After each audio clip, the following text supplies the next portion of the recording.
امام حسین رضی اللہ تعالی عنہ آپ 5 شعبان المعظم اور 4 ہجری کو مدینہ شریف کے ایک گھر کے اندر آپ کی ولادت بسعادت ہوتی ہے۔ جب امام حسین رضی اللہ تعالیٰ عنہ پیدا ہوئے تو میرے اور آپ کے محبوب علیہ الصلوۃ والسلام تشریف لے کے آئے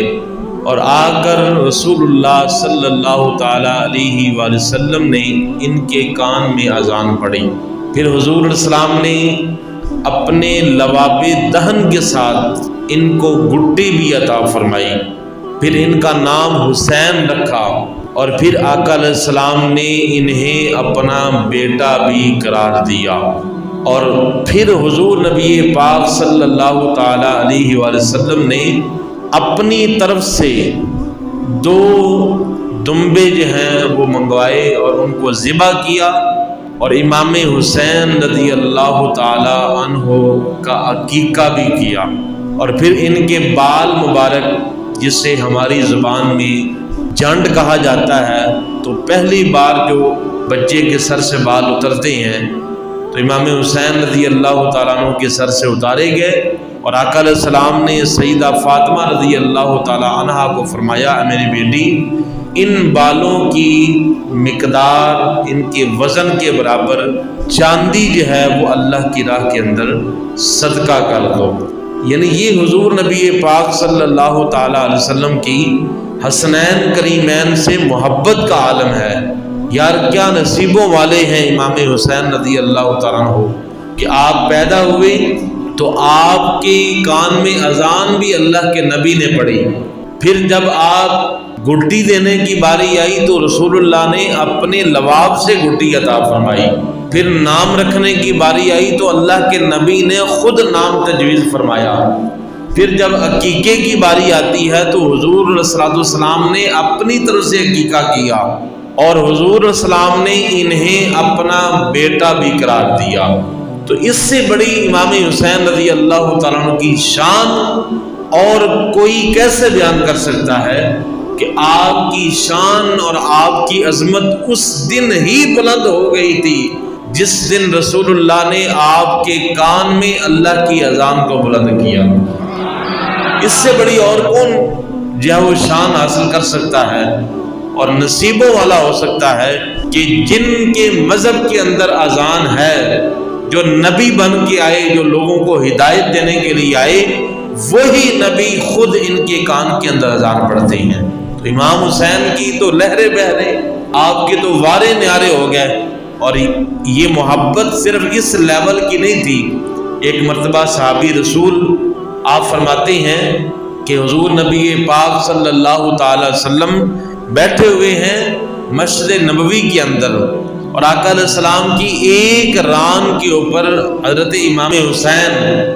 اور دوسری سائڈ پہ میرے اور آپ کے آقا علیہ السلام کے اپنے بیٹے حضرت ابراہیم رضی اللہ تعالیٰ عنہ بیٹھے ہوئے ہیں۔ تو ادھر سے حضرت جبرائیل علیہ السلام تشریف لے کے آ گئے، آ کے عرض کرتے ہیں یا رسول اللہ صلی اللہ تعالیٰ علیہ وآلہ وسلم، اللہ نے مجھے یہ حکم دے کے بھیجا ہے کہ آپ سے جا کے پوچھا جائے کہ ان دونوں میں سے آپ کو اختیار حاصل ہے کہ ایک کو اپنے پاس رکھ لیں اور ایک کو دوسرے پر قربان کر دیں۔ یعنی اس کو موت آ جانی ہے لیکن پھر بھی اختیار آپ کو ہے، اگر آپ چاہیں گے تو امام حسین کو وفات آ جائے گی اور اگر آپ چاہیں گے تو آپ کے بیٹے کو وفات آ جائے گی۔ تو میرے اور آپ کے محبوب علیہ الصلوۃ والسلام نے امام حسین کے اوپر اپنے بیٹے کو وار دیا، فرمایا کہ جبرائیل جا کے اللہ کی بارگاہ کے اندر یہ پیغام سنا دو کہ میں نے زندہ رہنے کے لیے امام حسین کا انتخاب کر لیا۔ یعنی میرا بیٹا اگر دنیا سے جاتا ہے تو جائے، لیکن میں اپنی بیٹی کا دکھ جو ہے وہ نہیں دے سکتا۔ اور یہ ایک انڈرسٹوڈ سی بات ہے اور یہ حقیقت ہے، اس میں کوئی شک نہیں ہے کہ بیٹے کی جو محبت ہے وہ والدہ سے زیادہ ہوتی ہے اور بیٹی کی جو محبت ہے وہ والد سے زیادہ ہوتی ہے۔ بیٹا اپنی ہر بات اپنی والدہ سے شیئر کرتا ہے، اسے کوئی چیز چاہیے تو اپنی والدہ کے پاس جائے گا، اسی کے ترلے منتیں کرے گا۔ اگر اس سے کوئی غلطی ہو جائے اور وہ اس پر شرمندہ ہو اور اس کو دبانا چاہتا ہو، اپنی غلطی کو بتانا بھی چاہتا ہو، پہلے اپنی والدہ کو بتائے گا تاکہ وہ اپنے انداز سے اس کے والد کے سامنے اس غلطی کو بتائے اور اسے یہ بھی باور کروائے کہ ہمارے بیٹے نے خود آ کے بتایا بھی ہے اور وہ شرمندہ بھی ہے، لہذا اسے معاف کر دیں۔ تو یہ جو بیٹے کی محبت ہے یہ والدہ سے زیادہ ہے، اور بیٹی کی جو محبت ہے وہ والد سے زیادہ ہے۔ بیٹی نے اپنا جو راز بتانا ہے، جو محبت والی بات، کوئی چیز لینی ہے، سوال کرنا ہے، مانگنی ہے، وہ اپنے والد سے مانگے گی۔ باپ گھر میں داخل ہوتا ہے تو بیٹے کا کیا کام ہے؟ جو چھوٹے بچے ہوتے ہیں وہ سب سے پہلے اپنے والد کے ہاتھوں کی طرف دیکھتے ہیں، نہیں تو پوچھتے ہیں کہ بابا ہمارے لیے کیا لے کے آئے ہیں، یا اپنے والد کی جیب کے اندر ہاتھ ڈالیں گے کہ ہمیں اتنے پیسے دے دیے جائیں۔ لیکن اگر اس کے مد مقابل بیٹی کو دیکھا جائے تو وہ کبھی بھی اپنے باپ کی جیب کے اندر ہاتھ نہیں ڈالتی، وہ کبھی بھی اپنے والد سے یہ نہیں کہتی کہ میرے لیے کیا لے کے آئے ہیں، بلکہ اپنے والد کے گلے لگے گی، اپنے والد کے پاس بیٹھے گی، پانی پلائے گی، اور اسے یہی لالچ ہوتا ہے کہ میرا والد صرف مجھ سے محبت کرے، مجھے گلے لگائے، مجھے اٹھائے، یہ بیٹی کی تمنا ہوتی ہے۔ اور ہوتا بھی ایسے ہے کہ بیٹا پیسے لے کے دکان پہ دوڑ جاتا ہے اور بیٹی جو ہے پیسے ہاتھ میں ہوتے ہیں پھر بھی باپ کے سینے کے ساتھ لگ کے بیٹھ ہوئی ہوتی ہے۔ تو یہ اللہ کی ذات کے نظام ہیں، اللہ کی ذات کے معاملات ہیں۔ تو اسی طرح میرے اور آپ کے محبوب علیہ السلام کی محبت اپنی بیٹی سے کس قدر زیادہ تھی، حضور کا اپنا بیٹا بھی موجود ہے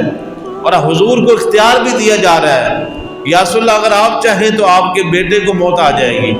امام حسین زندہ رہیں گے، اگر آپ چاہیں گے تو امام حسین کو موت آ جائے گی، آپ نے زبان سے نکالنا ہے۔ تو میرے آقا علیہ السلام نے پھر فرمایا کہ میں اپنے بیٹے کو حسین کے اوپر قربان کرتا ہوں۔ یہی وجہ تھی کہ جب بھی آقا علیہ السلام امام حسین کو آتا ہوا دیکھتے تھے تو آقا علیہ السلام یہ فرمایا کرتے تھے کہ اے حسین تم وہ ہو جس پر میں نے اپنا بیٹا قربان کر دیا۔ کتنی محبت ہے ایک نانے کو اپنے نواسے کے ساتھ۔ تو اسی طرح حضور نبی پاک صلی اللہ تعالی وسلم کی جو نواسے امام حسین، آپ کے شہادت کے جو واقعات ہیں وہ بچپن سے مشہور ہو گئے تھے۔ یہ نہیں کہ یہ معاملہ سارا اچانک ہوا، امام حسین کو پتہ نہیں چلا کہ یہ معاملہ میرے ساتھ ہو کیا گیا ہے، بلکہ امام حسین ابھی چھوٹے بچے تھے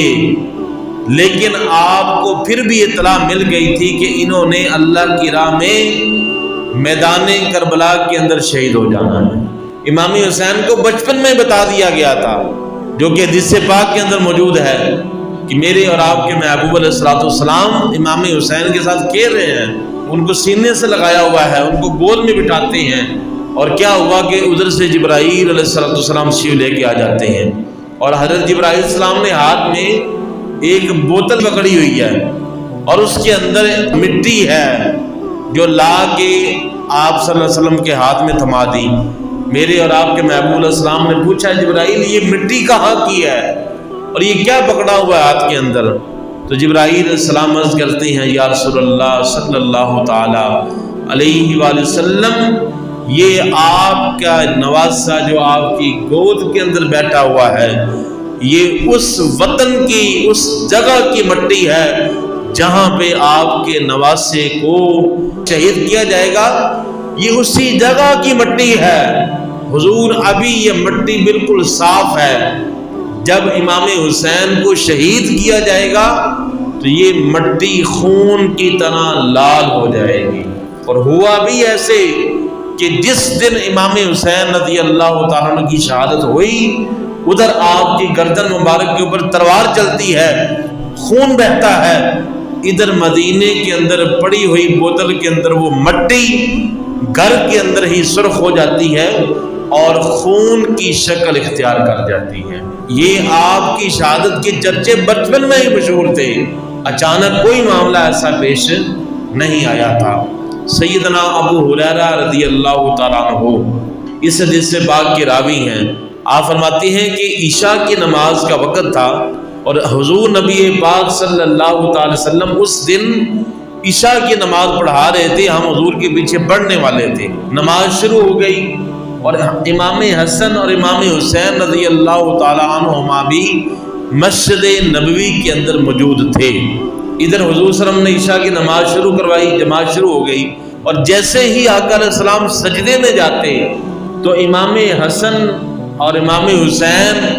دونوں ہی آقا علیہ السلام کی پشت کے اوپر سوار ہو جاتے تھے۔ جب بندہ سجدے میں جاتا ہے تو بالکل زمین کے ساتھ ہو جاتا ہے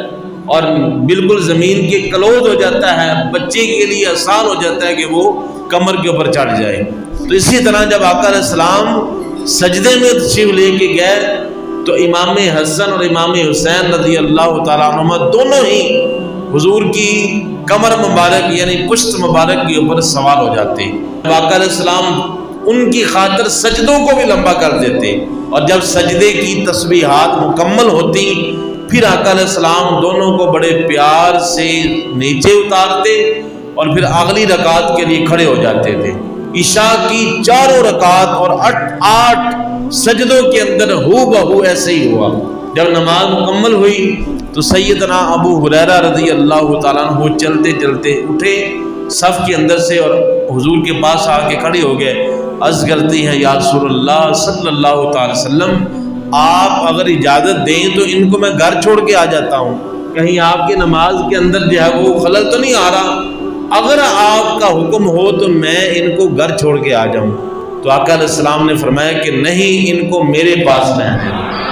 اب دیکھیں جس طرح ہماری مساجد کے اندر بچہ شور کرتا ہے تو اسے نکالا جاتا ہے، اگر والد صاحب آیا ہو تو کہا جاتا ہے کہ اتنے بچے کو کیوں لے کے آتے ہیں، گھر چھوڑ کے آیا کریں۔ تو سیدنا ابو ہریرہ رضی اللہ تعالیٰ عنہ نے بھی اسی طرح آقا علیہ السلام کو عرض کیا، لیکن ادب کے دائرے کے اندر، محبت کے ساتھ، یہ نہیں کہ وہ تنگ تھے، شور نہیں انہوں نے مچایا، وہ صرف حضور کی پشت پر سوار ہو جاتے تھے۔ انہوں نے صرف آقا علیہ السلام کی طبیعت کا لحاظ کرتے ہوئے کہ یا رسول اللہ کہیں آپ کی نماز میں خلل تو نہیں پیدا ہو رہا، اور اس وجہ سے ہم اگر اجازت دیں تو ان کو گھر میں چھوڑ کے آ جائیں۔ تو آقا علیہ السلام نے فرمایا کہ نہیں، ان کو میرے پاس سے رہنے دو۔ تو تھوڑی دیر کے بعد ہی آسمان سے بجلی چمکتی ہے، اور جب بجلی چمکتی ہے تو اس کے اندر آواز خوفناک ہوتی ہے، بچے بھی ڈر جاتے ہیں بعض اوقات۔ تو جب آواز پیدا ہوئی تو اس وقت میرے آقا نے فرمایا کہ جاؤ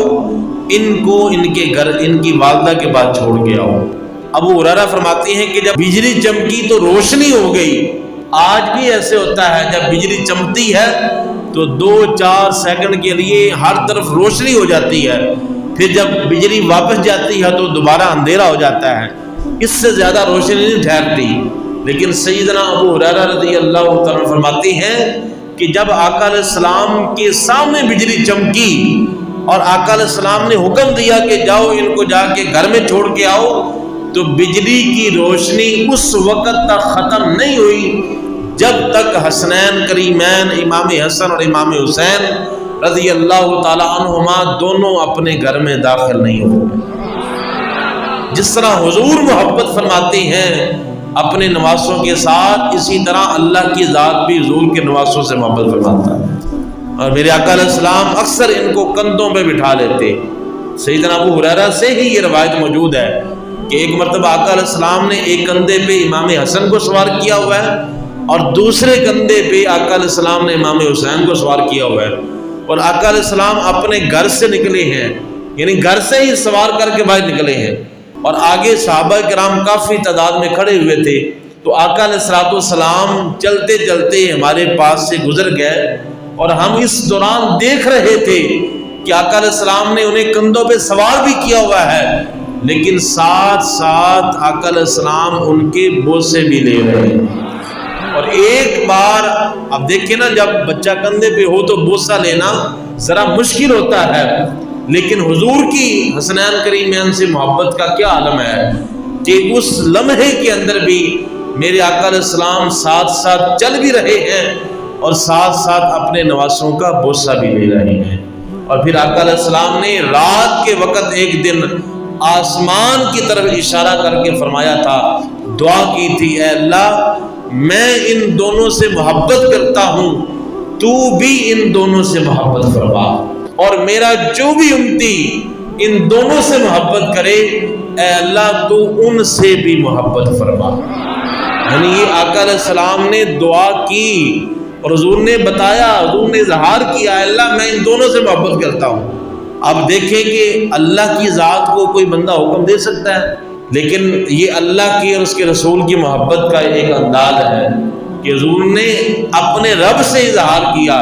اے اللہ میں ان دونوں سے محبت کرتا ہوں، مجھے بتائیں کہ جس چیز سے رسول اللہ محبت کرتے ہوں کیا اللہ اس سے محبت نہیں کرتا ہوگا؟ بالکل کرتا ہوگا، لیکن اس کے باوجود بھی آقا علیہ السلام نے دعا مانگی، اس کے اندر یہ الفاظ بیان فرمائے، اے اللہ میں ان دونوں سے محبت کرتا ہوں، تو بھی محبت فرما، اور آگے فرمایا کہ جو اور کوئی بھی ان دونوں سے محبت کرے تو ان سے بھی محبت فرما۔ اور پھر آقا علیہ السلام نے ان دونوں کو جنتی نوجوانوں کا سردار بھی قرار دیا۔ ہم پڑھتے ہیں کہ جنت کے جو نوجوان ہیں ان کے سردار کون ہوں گے، اور اس سے یہی بات ذہن میں آتی ہے کہ شاید یہ دونوں ہی سردار ہیں، حالانکہ یہ حقیقت نہیں ہے۔ جو جنت میں جو بچے دنیا سے جوانی کی حالت میں چلے جاتے ہیں نا، یا بچپن کی حالت میں چلے جاتے ہیں یا جوانی کی حالت میں چلے جاتے ہیں، بچپن والے بچے جنت میں جا کے وہ بھی جوان ہو جائیں گے، یا جو جوان دنیا سے چلے جاتے ہیں ان کے سردار امام حسن اور امام حسین ہوں گے، لیکن جو بوڑھا بندہ دنیا سے گیا ہے ان کا سردار کون ہوگا؟ میرے آقا نے فرمایا کہ جنتی بوڑھوں کے سردار جناب سیدنا ابو بکر صدیق اور حضرت عمر فاروق رضی اللہ تعالی عنہما ہوں گے۔ یہ جنتی بوڑھے جو دنیا سے بزرگ جاتے ہیں وہ اپنی قسمت پہ ناز کریں کہ میرے آقا علیہ السلام نے ابو بکر صدیق کو اور عمر فاروق کو جنت میں ان کا سردار بنا دیا۔ کتنی بڑی محبت کی بات ہے۔ حضرت امام جامی رحمۃ اللہ علیہ بڑے عاشق رسول تھے، آپ فرماتے ہیں کہ امام حسین کا حسن مبارک اس قدر زیادہ تھا کہ اگر رات کو اندھیرا ہوتا اور کوئی چراغ نہ جل رہا ہوتا تو امام حسین کی پیشانی اور آپ کے گالوں سے نور نکلتا تھا جو کمرے کو روشن کر دیا کرتا تھا۔ تو اعلیٰ حضرت نے بھی یہی منظر بیان فرمایا اور اسی حدیث کی ترجمانی کرتے ہوئے فرمایا کہ تیری نسل پاک میں ہے بچہ بچہ نور کا، تو ہے عین نور تیرا سب گھرانہ نور کا۔ یہ اعزاز بھی اہل سنت و جماعت کی حق کے اندر ہمارے حصے کے اندر آیا ہے کہ ہم آقا علیہ الصلوۃ والسلام کو اللہ کا نور مانتے ہیں۔ کس حدیث کی روشنی میں؟ میرے آقا نے فرمایا کہ اللہ نے اپنے نور کے ساتھ سب سے پہلے مجھ محمد کے نور کو پیدا کیا۔ جو فرماتے ہیں نہ اللہ نے ابھی جنت کو پیدا کیا، نہ دوزخ کو پیدا کیا، نہ زمین آسمان بنائے، نہ فرشتے بنائے، نہ جنات بنائے، ابھی کوئی چیز بھی رب نے تخلیق نہیں فرمائی، صرف ایک ذات تھی اس وقت اور وہ رب کی ذات تھی۔ آقا نے فرمایا کہ اللہ نے سب سے پہلے زمین و آسمان بنانے سے پہلے بھی، فرشتوں کو پیدا کرنے سے پہلے بھی، سب سے پہلے اللہ نے اپنے نور کے ساتھ میرے نور کو پیدا کیا، اور آگے فرمایا کہ میرے نور کے ساتھ اللہ نے پوری زمین و آسمان کو پیدا فرمایا۔ یہ ہے حضور کا مقام۔ لوگ تو حضور کو نور نہیں مانتے، یہاں پہ آقا علیہ السلام فرما رہے ہیں کہ اللہ نے میرے نور کے ساتھ زمین و آسمان کو پیدا کر دیا ہے۔ تو یہ تو آقا علیہ السلام کو مقام حاصل ہے کہ جب جبرائیل علیہ السلام حضور کی بارگاہ کے اندر بیٹھے ہوئے تھے اور آقا علیہ السلام نے ان سے پوچھ لیا اے جبرائیل آپ کی عمر کتنی ہے؟ تو جناب جبرائیل السلام عرض کرتے ہیں یا رسول اللہ مجھے میری عمر کا تو نہیں پتا، لیکن ہاں آسمان پہ 70,000 سال کے بعد ایک ستارہ چمکتا ہے۔ کتنے سال کے بعد؟ 70,000 سال۔ 70 سال بھی نہیں، 100 سال بھی نہیں بلکہ 70,000 سال کے بعد ایک ستارہ چمکتا ہے، یا رسول اللہ اس کو میں 70,000 مرتبہ ہی دیکھ چکا ہوں۔ آگے آپ خود اندازہ لگا لیں کہ میری عمر کتنی ہوگی۔ چمکتا بھی 70,000 سال کے بعد بھی ہے اور دیکھ بھی 70,000 سال مرتبہ ہوں۔ یا رسول اللہ آپ اندازہ لگا لیں تو میرے آقا نے فرمایا کہ اے جبرائیل، وہ چمکنے والا ستارہ اور کوئی نہیں، وہ میں ہوں، میرا نور ہے جسے تو ہر 70,000 سال کے بعد دیکھ رہا ہے۔ فرمایا کہ وہ میں ہوں جسے تو چمکتا ہوا آسمانوں کے اندر دیکھتا ہے۔ یہ ہے میرے آقا علیہ الصلوۃ والسلام کا مقام۔ قد جاءکم من اللہ نور و کتاب مبین۔ اللہ فرماتا ہے کہ تحقیق لوگوں، میں نے تمہاری طرف کسی عام کو نہیں بھیجا بلکہ اپنا نور تمہاری طرف بھیج دیا ہے۔ یہ اللہ کا قرآن کہہ رہا ہے کہ میں نے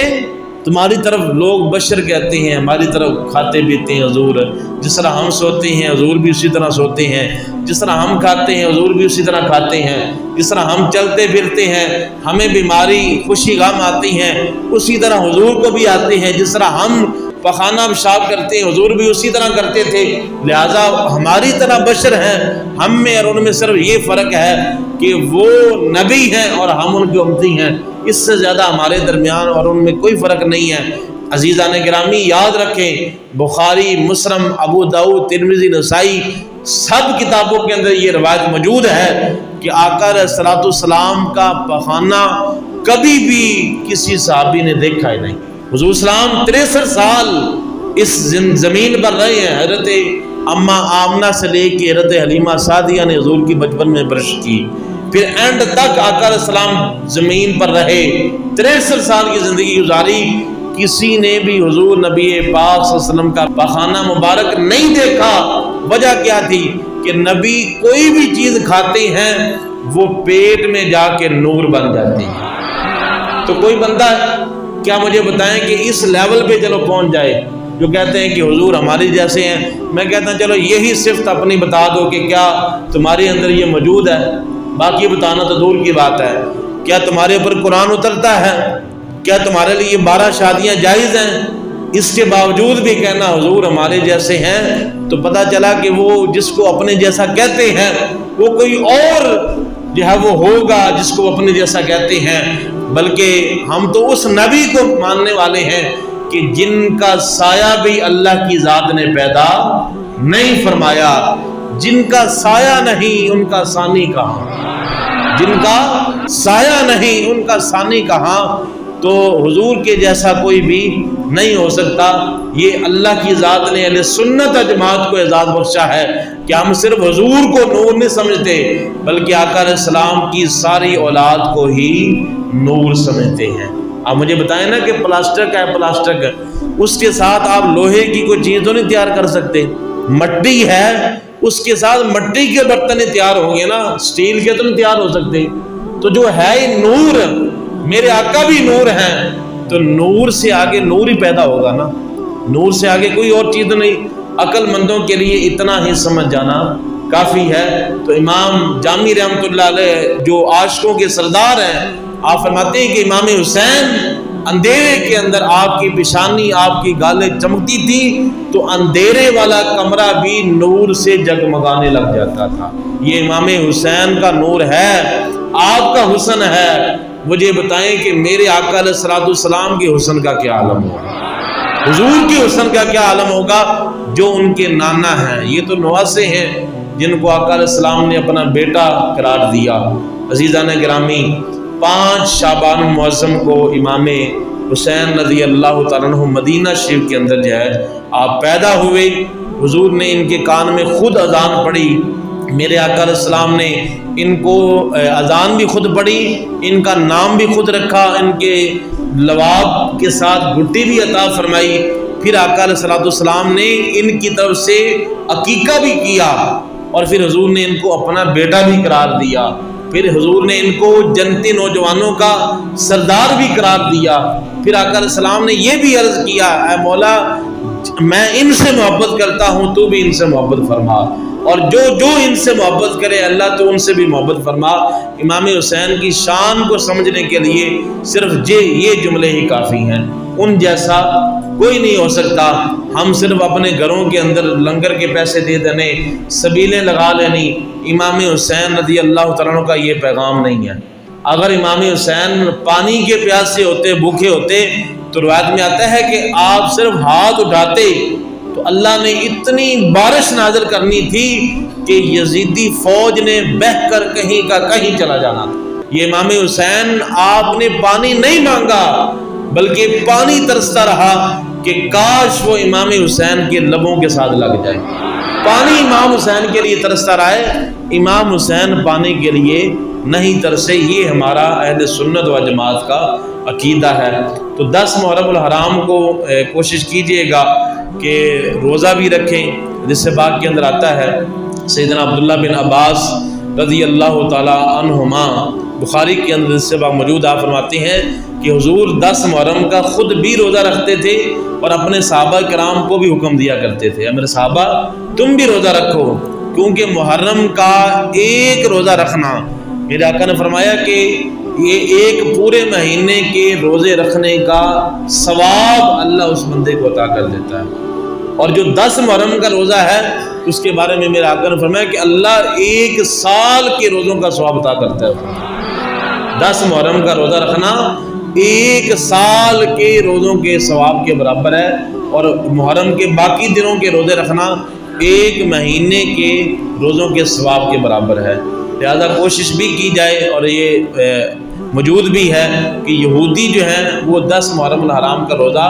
وہ اپنے نبی کی نسبت سے رکھتے تھے، موسیٰ علیہ السلام کی، کیونکہ اس دن انہیں فرعون سے نجات ملی تھی، اس لیے یہودی روزہ آج بھی رکھتے ہیں۔ تو میرے آقا علیہ السلام کے دور میں بھی رکھتے تھے، اس لیے میرے آقا نے فرمایا کہ کوشش کرو اس سے 1 دن پہلے کا روزہ رکھ لیا کرو، یا اس سے بعد کا بھی ایک روزہ رکھ لیا کرو، اس طرح یہودیوں کی مخالفت ہوگی۔ وہ 1 رکھتے ہیں، تم 2 رکھا کرو، 9 10 کا رکھا کرو، یا 10 اور یا 11 کا رکھ لیا کرو، 2 روزے رکھنے ہیں۔ اگر کوئی 1 بھی رکھ لے گا تو اس میں گناہ والی بات نہیں ہے، روزہ اس کا بھی جائز ہے، اسے بھی ثواب ملے گا۔ اللہ تعالیٰ کی ذات عمل کی توفیق عطا فرمائے۔